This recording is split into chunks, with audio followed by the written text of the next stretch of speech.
Okay, everyone, welcome back to the Overcoming podcast. I'm Derrick. I'm Luis. I'm Claudia. And today we have a special guest, Claudia, which I have known for years. We've known each other for over 10 years, huh? Pretty much a decade. Pretty much. And she's very involved in the mental health. Can you tell us how you got started with that?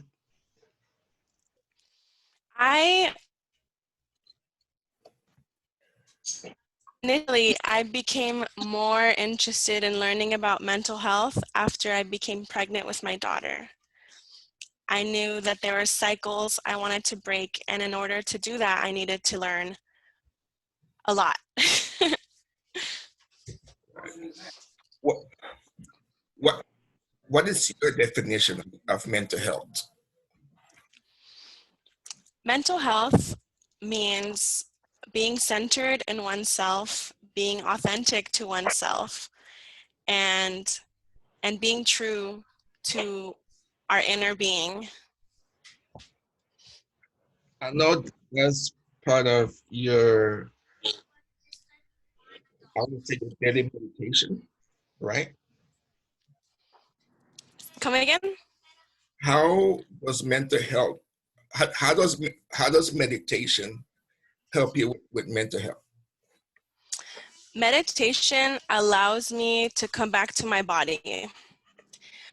When I feel really anxious or manic or depressed, it helps to just quiet the voices, quiet anyone around you, quiet your mind from racing. And so meditation allows me to come back into my body and be still. You have any questions, Louis? Yeah, what caught your interest in pursuing the field? Growing up, my father was very abusive. Later on, I learned that he has, I'm pretty sure he has, although he has not been diagnosed, bipolar disorder. And I started seeing some of these things that he would do and say and how he would act in me. And I knew that's not the person I wanted to be. That's not how I wanted to parent. And that was when I was like, okay, let's do this work. All right. And what, as far as being educated in the field, where might we look for? What is your previous schooling? Come again? What is your educational background? Yes, I attended Cypress College for the majority of my community college years, where I pursued a associate's for transfer in political science. And so a lot of my classes were social sciences, political science, English. So a lot of reading, critical thinking, things like that. Okay. What would you tell your younger self? I would tell my younger self, it's okay to be yourself. I would tell my younger self to breathe and that the feelings pass. Sometimes you get so wrapped up that you don't even know that you've been in a depressed phase or a manic phase, or that you're experiencing anxiety. You have less patience, you haven't eaten. So all these things are like, what's going on? Let me talk to my body and see what's going on physically in this body. Maybe I haven't eaten, maybe I had too much coffee.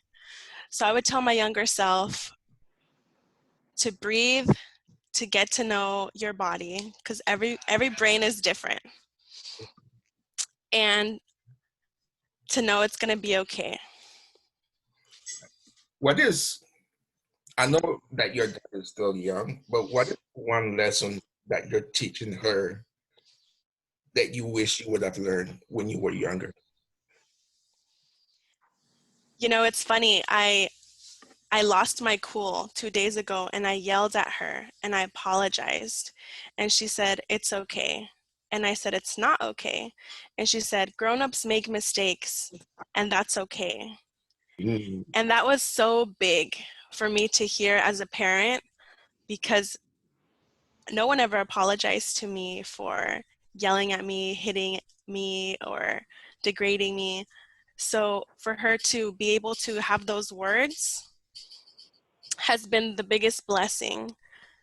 And when she notices that I'm getting impatient or I'm feeling anxious, she says, "Mommy, where's your patience? Do we need to do breathing together? So we'll breathe together." And so she's learning how to breathe and how to recenter herself at the age of 4, something I didn't start learning until I was like 20 something.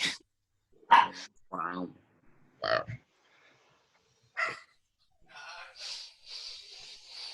Like, So, do you keep communication with your father?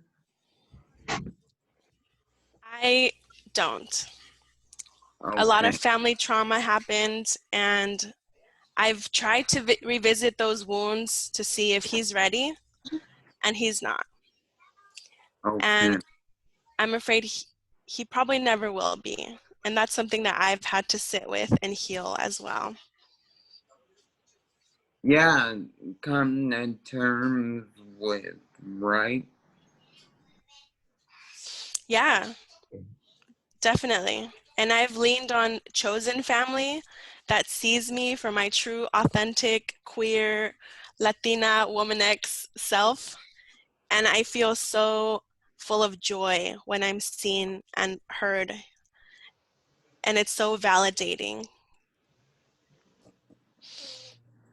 I know, like for me, I don't think I told this, but I suffer with anxiety, and I never knew I had it until a couple of years ago when Louis and I had a class together.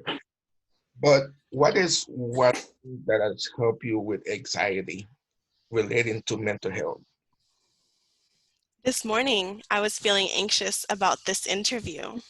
And I said affirmations to myself. I held my chest and I closed my eyes and I breathed. And I said, "I am most qualified for this as a neurodivergent person. I understand. I have studied this. I am living it right now." And and and so that's what helps me, is just recentering and reminding myself who the fuck I am. so That's how fair. how has the pandemic how has the pandemic affected your I want to say environment or mental health? The pandemic has been stressful. It has been stressful. I'm a single mother. I have my daughter 24/7. So before this, I would drop her off at childcare and go to work. So I would have some time away from baby. And now I have baby 24/7. So there's been a lot of breathing, a lot of recentering, a lot of calling my inner patience. Where is my patience? So it's been stressful, and I can imagine people that are doing distance learning and things like that are stressed out as well. Yeah, it's And to those people, what advice would you give them? I would give the advice of having daily intentions. Like today, I'm going to drink more water. I'm going to meditate. I'm going to do yoga, go for a run, something that brings them joy, that allows them to recenter.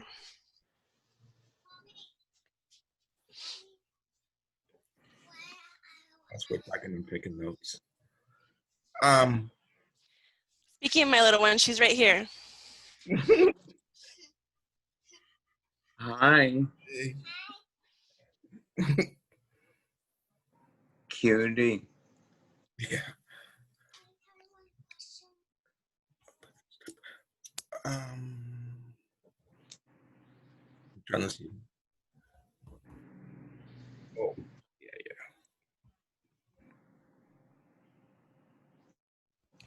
My apologies.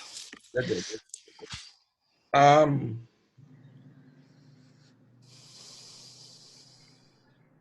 if you're in a situation with someone who has mental health, what advice would you give that person? What advice I give people is to seek help.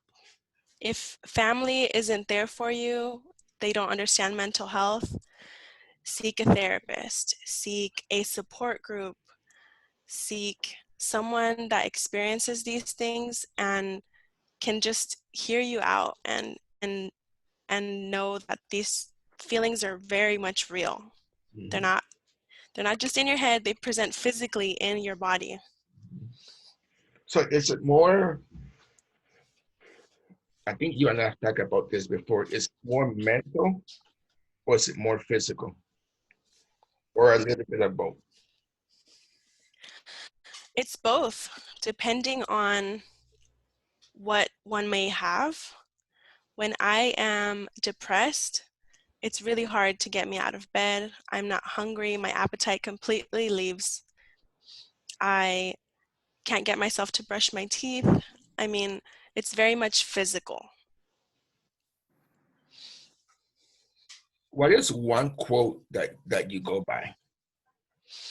One of the mantras I came up with when I was going through therapy and I was having panic attacks quite often at work, on the way to work, I couldn't even drive. I would have such bad anxiety.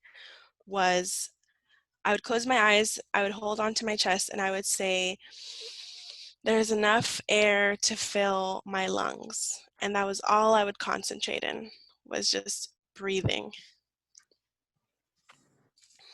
Okay. You have any questions, Luis? Um, yeah, to all of us students who are locked up and indoors, what advice might you have for them? My advice is put on a mask and go for a walk. Go outside, because just feeling the air, feeling the sun, feeling the cold, it does that. It just brings you back into your body. Have you changed your diet? I changed my diet. I'm lactose intolerant, so having too much ice cream is not good. Having too much meat is not good. And I feel most balanced when I'm vegetarian or vegan. And sometimes those lifestyles aren't accessible for everyone. You kind of just got to eat what's available. Right. Yeah, I think one of the biggest thing is just drinking water. Sometimes we feel bad because we're dehydrated and we're trying to figure out why. We're drinking so much soda, so much sugar, so much coffee, so much Monsters, energy drinks to try to replenish our body, and all we need is water. Where where do you see yourself in the next, I already know, but in the next 2 to 5 years? I am currently in the middle of renovating a 1978 Itasca mobile home to live full-time with my 4-year-old. I have dreams of running for office. I still plan to run for office and represent my community. And that's what I see in the next 2 to 3 years. You have my support. Thank you. Yeah. And I mean, how has a mobile home like in the last what 3 months or 2 months? It's been 2 months. 2 months. I'm learning a lot about mechanics. I'm learning a lot about carpentry. I mean, it's a whole home on wheels. So everything that encompasses your home, this is what I'm learning and I'm documenting. And it's been stressful. I've had to check in with myself and say, you know, we're gonna do this. There's people all over the world that do this, and I can do it too. Even though sometimes I feel overwhelmed and I want to quit the project, I rethink, like, why did I start this? What were my reasons to start this? And those are my affirmations: to be with my daughter full time, to not be giving rent money, so much rent money to someone else when I could be investing that in my family, in my home, and being able to be my own boss, because our bosses don't always have our mental health or our family's health in mind. They're thinking about deadlines. They're thinking about the bottom line. And those are my affirmations of why this is huge for my family and me. I know you have said it a couple of times, but what does affirmation mean to you? Affirmations are things to remind ourselves of our true authentic selves. So when my mind starts telling me, you can't do this, it's too much work, you don't know what you're doing, or any of these other voices, even sometimes it's family, it's not just my mind. So I tell myself, these are the promises I've made myself. These are the things that I know are true. And those are the affirmations I say. Are there any books that you're reading right now? I started reading Ethical Slut. I'm also polyamorous, which has a lot of taboos and people aren't ready to talk about. So reading about it, writing about it has really helped myself see my authentic self and being able to love anyone in any way, shape, and form. How has writing helped you? Writing, I remember writing in high school and loving it. And then I got so intimidated by essays and structure and grammar that I thought to myself, I'm not a good writer. And then in college, I revisited my passion for writing. And most recently now, I've been out of college for about 5 years. I started writing again. And it's been so liberating to just sit with these feelings, sit with this trauma, and process it in writing, which is something that we do when we go talk to a therapist. We process it verbally. So being able to just write it, and then I've been able to share it with some folks, it's been really validating and tiring. It takes a physical toll to release trauma. So that's why drinking water is helpful, meditating is helpful, just coming back into your body and realizing today is today, and the trauma from yesterday is very much back there, but it's still present in this body. Mm-hmm. Right. I mean, I physically try to. I know the past debates part of my day, but I don't let it overrule where I go or what I do. Mhm. I'm gonna kind of ask them and talk about this. But with all the election stuff that's going on, have you heard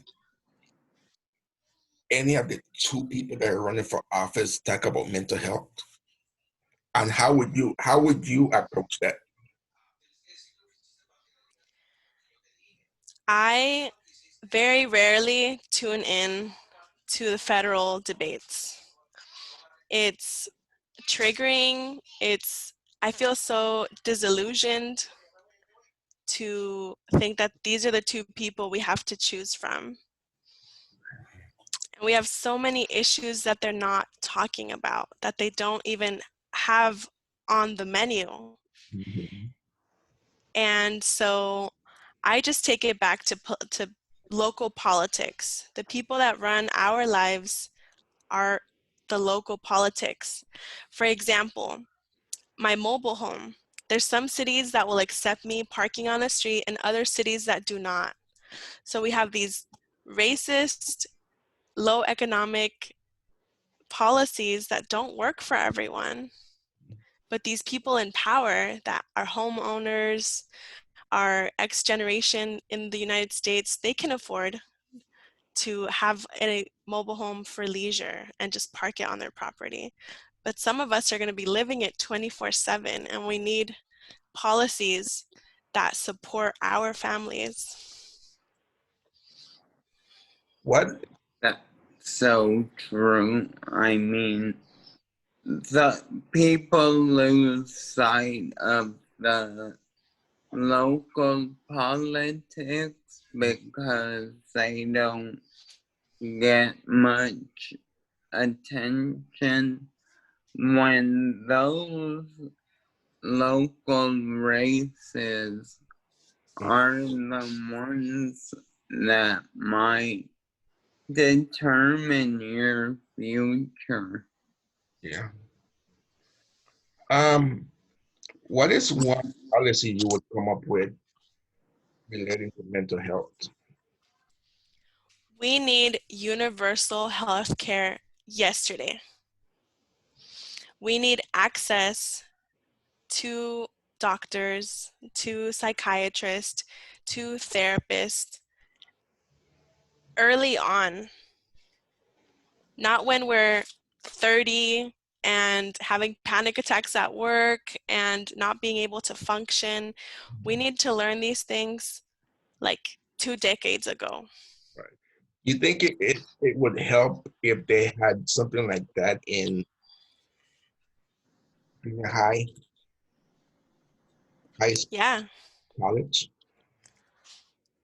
I think having access at every part of your life, whether it's while you're working for the state or while you're going to college or in high school, junior high, elementary, because we start having these symptoms early on, but we have no idea what's going on. And our parents don't have any idea what's going on, and they can't help us. And our teachers are way too overwhelmed to Yeah. be our therapists. They're our teachers. They're not our therapists. Right. I mean, they have a full class to deal with and grade and rank and do so many other things for that. Your issue in one's issue might not be at the top of the totem pole.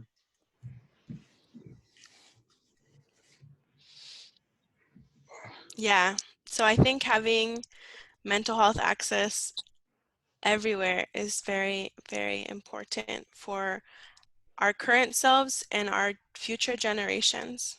Mhm. What is one thing that you want to leave us with? I want to leave with us being able to have these conversations with anyone and everyone, being able to take back this stigma around mental health and talk about it and label it and address it. I I have an idea. I'll talk to you about it later. But I have an idea about something. I'll talk to Uh, you about it, Louise. My brain. I'm meeting with one of my teachers at 12 o'clock today. So this idea is still developing. Thank you oh, so much, Claudia, for coming. Um, we're gonna tag you in everything. We're gonna put this on our Instagram. We have a podcast on Spotify, and yeah. Awesome. this video is gonna be on YouTube. So I'll make sure that you're in all of that, tagging all of those. Thank And you. just to get it in audio form, how can other people reach you? Yeah, My Instagram is FeminisutoKuraudia, which is feminist Claudia in Japanese. And my RV renovation journey is at casitaonwheels, where I'm documenting all the renovations, tear down, all of that. yeah, we'll make sure we tag in those. Yes. This has been the Overcoming Podcast. I'm Derrick, I'm Luis. And I'm Claudia. and we'll see you guys later. Thank you. You're welcome. Thank you.